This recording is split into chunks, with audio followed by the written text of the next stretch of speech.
eu terminei de ler A Livraria 24 Horas do Mister Penumbra, literatura contemporânea de um autor americano, Robin Sloan. Eu dei 3 estrelas para ele no Scooby, eu gostei, mas eu acho que ele se demora muito para criar a expectativa, né, de qual é o mistério dessa livraria, e aí quando ele começa a revelar, eu acho que ele não consegue manter a qualidade da primeira parte do livro. E um outro probleminha, além desse problema de enredo, digamos, é que ele cria personagens que depois ele não aproveita, como o próprio Mister Penumbra, que é um personagem que a gente logo cria afeição, pelo menos no meu caso, logo acha simpático, mas ele não é aproveitado, ele não tem nenhuma cena, nenhuma peripécia aqui que torne o personagem, chame atenção mais para o personagem e faça ele participar de cenas marcantes. Ele não aproveita o personagem que ele cria. Li também esse aqui, do José Eduardo Agualusa, Milagrário Pessoal. Eu dei 4 estrelas para ele no Scooby. Eu só não dei 5 porque o final eu achei esse meio anticlímax. É um livro que cria um pequeno mistério.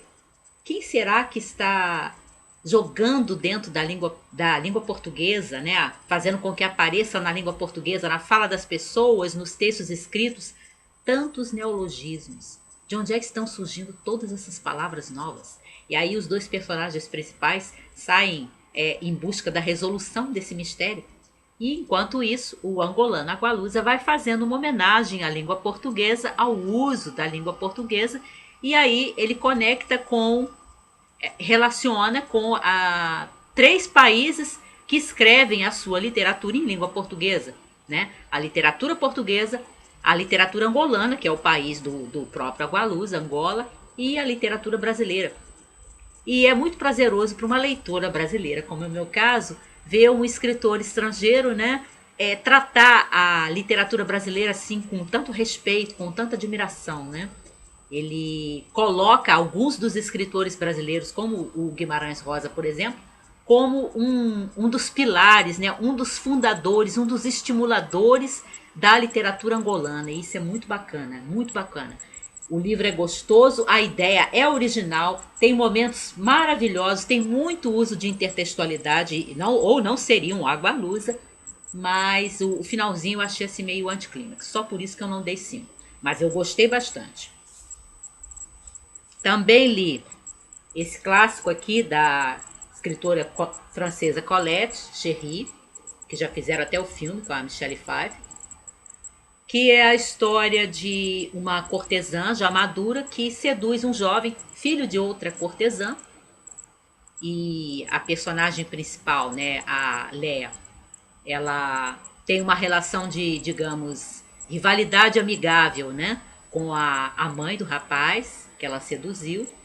E aí conta, né, essa iniciação, vamos dizer, ao sexo que ela vai dando ao rapaz, né, ao Cherry do título, e como a situação dos dois chega a um impasse, a relação dele chega a um impasse e tem que terminar, porque a mãe dele já está contratando o casamento dele, né, com a filha de uma outra cortesã aposentada, que é uma moça criada dentro dos conformes, dentro daquela inocência toda que as jovens devem ter, especialmente em épocas antigas, né? Isso aqui se passa em 1920, o livro foi publicado em 1920.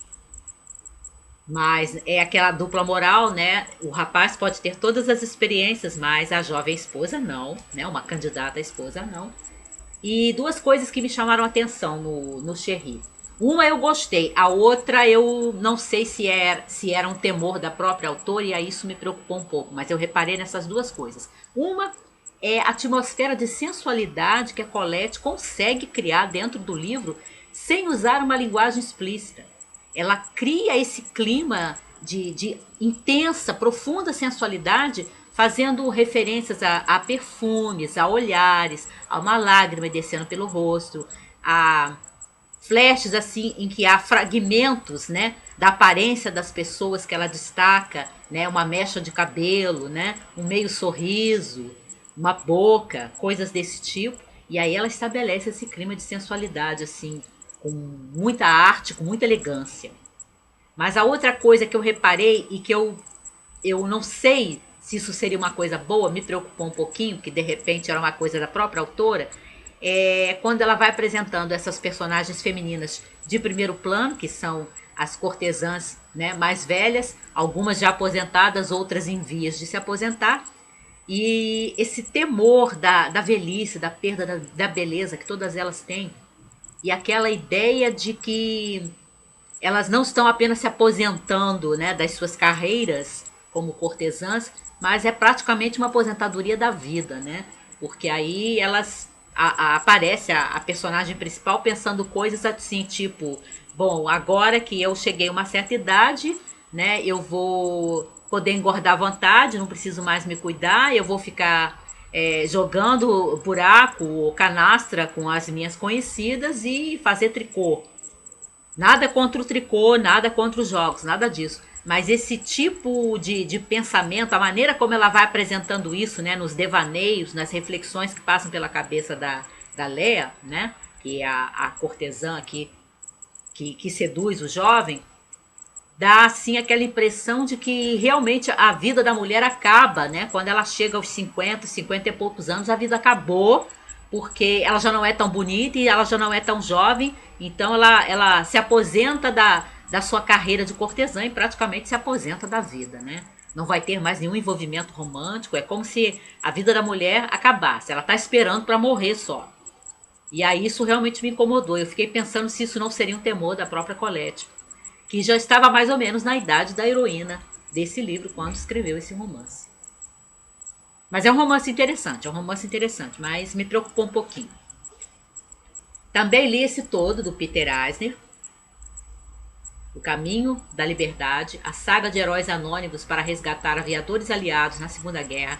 E é muito bom, muito bom. Dei 4 estrelas para ele. Ele é composto de como se fosse uma longa reportagem, mas com muitos detalhes. Há capítulos aqui que são quase literários, que ele fez uma série de entrevistas, ele consultou documentos da época, ele pegou livros de memórias de alguns dos personagens, dessas pessoas que realmente existiram, né? Mas que já estavam falecidas na época que ele estava fazendo as entrevistas. E aí ele pegou os livros que essas pessoas haviam contado, né? Parte da sua história, trabalhando nesse resgate, que é a história dessa. Como é que é o nome da linha? É uma linha que eles estabelecem ali, que passa pela Espanha, né? Um pedaço da França, para conseguir chegar na Inglaterra, né? Para levar os aviadores aliados quando caíam em território ocupado pelos nazistas. Essas pessoas, misturas de bascos com espanhóis e com franceses, trabalhavam nesse caminho. Eu esqueci o nome da linha que eu não estou encontrando agora a referência. Ah, linha Cometa, que era a rota que as pessoas que queriam ajudar, né, os aliados, mas que viviam nessas regiões já ocupadas pelos nazistas ou que eram simpatizantes do nazismo, o caso da Espanha franquista, que aqui o Eisner revela, né, mas já deve ter até livros que contam isso, que o Franco, o ditador espanhol dessa época, né, ele se dizia neutro, mas na verdade ele tinha acordos com o Hitler, né, era um neutro, uma neutralidade assim muito suspeita. E aí essas pessoas iam ajudando, né? Iam criando ao longo da linha Cometa pontos onde as pessoas arranjavam documentos, arranjavam roupas para os aviadores poderem se disfarçar, né? Se misturar no meio da população até eles poderem passar de um local de refúgio para outro local de refúgio até conseguirem ser embarcados para a Inglaterra. Muito legal mesmo, muito bom. Terminei de ler O Homem Revoltado, do Albert Camus, que também é um clássico, né? Só que é um ensaio de 1951 e é fantástico, é fantástico. É um livro assim que se algum dia, se eu não vou dizer que eu vou fazer de forma alguma, mas se algum dia eu tiver um roteiro que eu consiga amarrar todas as ideias que tem aqui, você tem filosofia, você tem vários tipos de ideologia, você tem história da literatura, você tem política, você tem a história política econômica dos países da Europa, né? Alemanha, França, entra também na história da Rússia, né? E você tem tudo isso se misturando aqui, política, economia, história, história da filosofia e história da literatura, como é que o Camus mostra que esse sentimento de revolta que o homem tem, né, que o ser humano tem, quando ele descobre que ele está rodeado de injustiça e que a vida precisa ter um sentido, como é que esse sentimento inicial de revolta, que poderia ser um sentimento enobrecedor, levar o ser humano a fazer coisas boas, acaba sendo transformado, corrompido pelas revoluções que atravessam todo o século XX na Europa, que ele está se detendo na Europa, que era a terra dele, né, mesmo, do Camus. E aí você tem aquelas revoluções que levam aos totalitarismos, às ditaduras do século XX em vários países da Europa e que vão criar aquele estado policial em que o assassinato é uma coisa permitida, né? Se você discorda do regime, você vai para o paredão ou você é jogado no gulag, enfim, você não tem mais a liberdade. E, no entanto, o sentimento de revolta de início é justamente para fazer com que as pessoas lutem contra a injustiça. Mas as revoluções, né, acabam levando, como o Camino vai nos mostrando, como é que um pensamento vai sendo aos poucos burilado, modificado, né, pelas circunstâncias das revoluções, como é que esse sentimento de revolta de início nobre acaba levando as pessoas, ao invés de combaterem a injustiça, perpetuarem, prolongarem a injustiça e darem outros nomes para a injustiça. Ao invés de corrigir a injustiça, prolonga a injustiça. E de uma forma ainda mais brutal, como ele vai contando. O romance não, o ensaio é fantástico mesmo, é 10. Isso aqui eu dei 5 estrelas, sem hesitação, está entre as minhas melhores leituras desse ano, não tem discussão. Eu li também esse aqui, Projeto Rose, do australiano Graham Simpson. Acho que é o primeiro romance dele, pelo que eu li nas orelhas. E gostei muito, gostei muito. É muito difícil, porque eu já li outras coisas, eu até não leio muito, porque eu não gosto do resultado escrito. É muito difícil encontrar ficção, né, romance, conto, novela, que nesse gênero de comédia romântica, que na minha opinião funcione. Eu sempre acho que a comédia romântica, ela funciona, que eu quero dizer, funciona no sentido de ter alta qualidade em cinema. Você encontra comédias românticas no cinema que são de primeira linha. Agora, literatura, livros mesmo de ficção, dificilmente, na minha opinião, dos que eu li, eu acho a maioria muito fraco.